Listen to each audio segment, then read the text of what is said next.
Julius Caesar is, by any definition, a successful Roman general and politician. In a series of brilliant campaigns, he has defeated many Gallic tribes and brought new lands into the Roman Empire.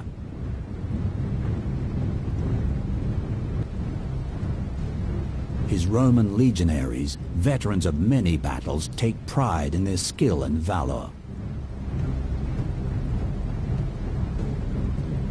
Vercingetorix, the leader of the Avernii tribe, has revolted against Roman rule.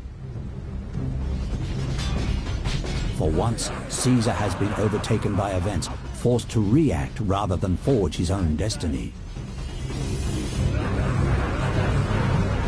It is now 1 year later, and the rebellion is not yet crushed.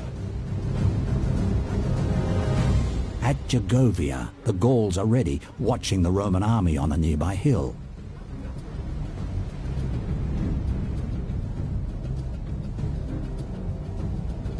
Wary of being ambushed, Caesar has sent Roman legionaries to the far side of Gergovia to watch for any encircling enemies. But the Gauls are equally suspicious and send their entire army to watch over the marching Romans.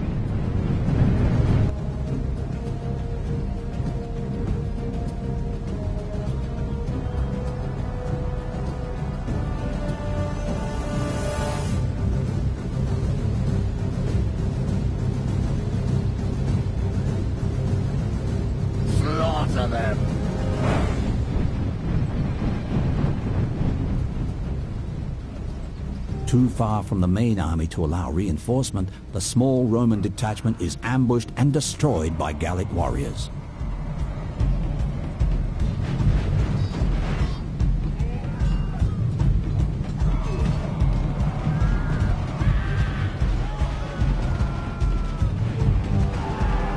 Seeing that the Gauls have abandoned their camp, Caesar orders his troops towards the fort.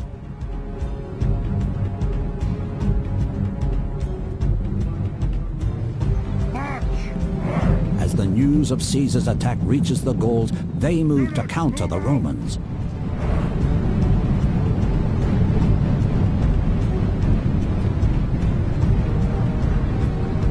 And Caesar, in turn, recognizes the new danger and sounds the retreat.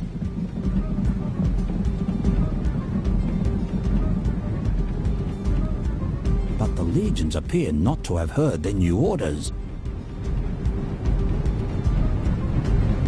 Instead, the Romans charge the fort. Caesar's men suddenly find themselves on dangerous ground, surrounded by angry Gauls.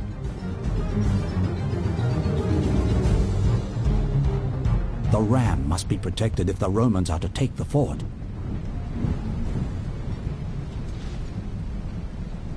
Perhaps then the tables can be turned on the barbarians. 225 BC, and the bloody First Punic War is at an end.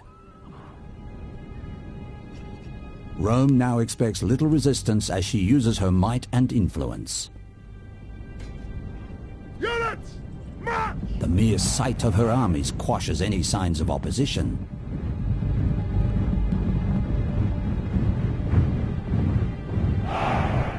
Peace, however, never seems to last. Gallic tribes and mercenaries have marched from Transalpine Gaul into Etruria through an unguarded pass in the Apennines.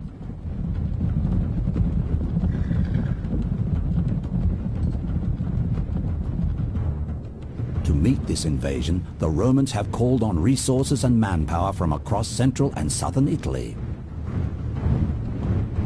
A powerful defensive force has been rapidly mobilized.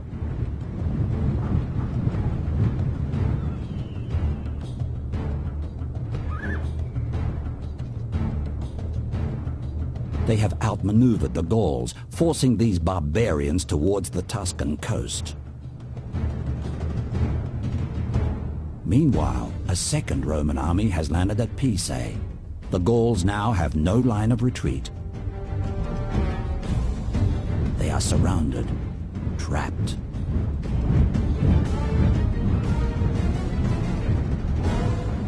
A Assailed from both sides, the Gauls must fight for their very existence as a free people. Their only hope for survival is to quickly defeat the Roman forces in front of them, and then turn to deal with the Romans approaching from the rear. Or their defeat is certain.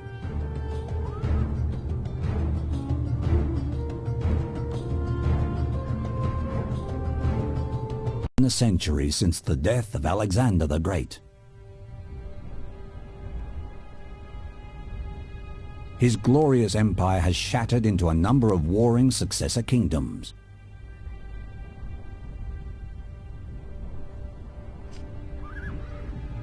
In Egypt, Pharaoh Ptolemy IV is a Greek ruler on the Egyptian throne. He has not been a loved or respected ruler.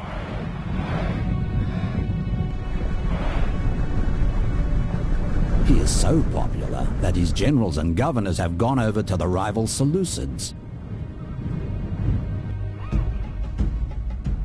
The Seleucid king, Antiochus III, has designs on the border region of Cilicia, recently taken by Ptolemy. It is spring, in 217 BC, and the confrontation is nearing a climax. With Egypt weakened by defections, Antiochus has marched to war near the town of Raphia.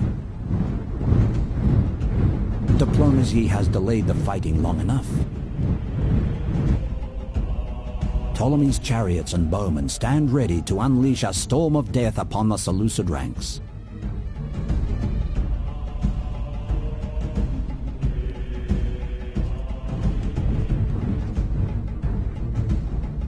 Antiochus hopes his powerful phalanx and swift cavalry will teach the Egyptians a bloody lesson.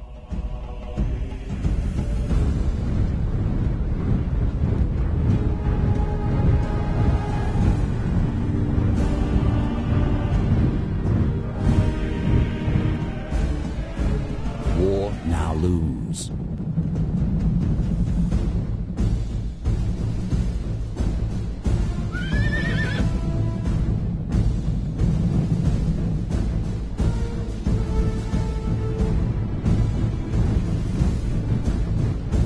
Even though he is an experienced leader, Antiochus has been carried away by the thrill of a cavalry charge. He is cut off from the rest of his army.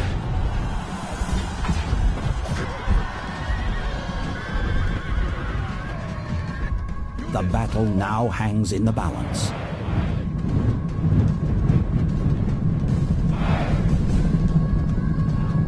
The Seleucid king is in mortal danger, surrounded by enemies.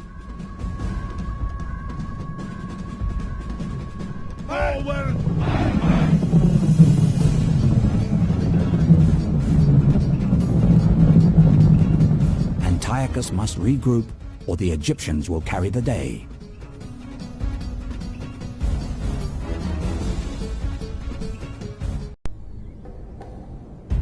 Rome is not the only power rising along the shores of the Mediterranean.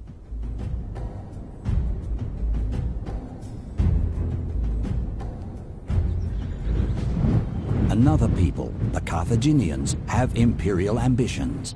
Their empire is growing in Spain, even as the Romans secure the Italian peninsula.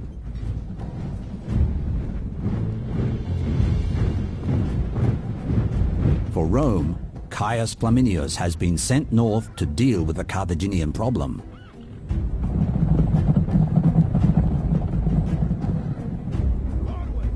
And it is a problem. Hannibal Barca, the greatest Carthaginian general ever, is on the march. Units, move out! He swore an oath to his dying father that he would never give the Romans a moment's peace. Hannibal has already kept his oath at Trebia. After that victory, he forced the Romans back onto the defensive. Now, with his army at Lake Trasimene, Hannibal plans to lure another Roman army into a brutal ambush. He has every reason to hope the Romans will cooperate in their own deaths.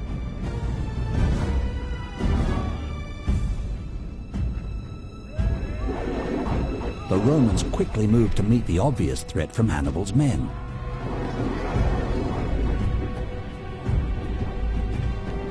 Unaware of the danger, Flaminius orders his leading units to attack.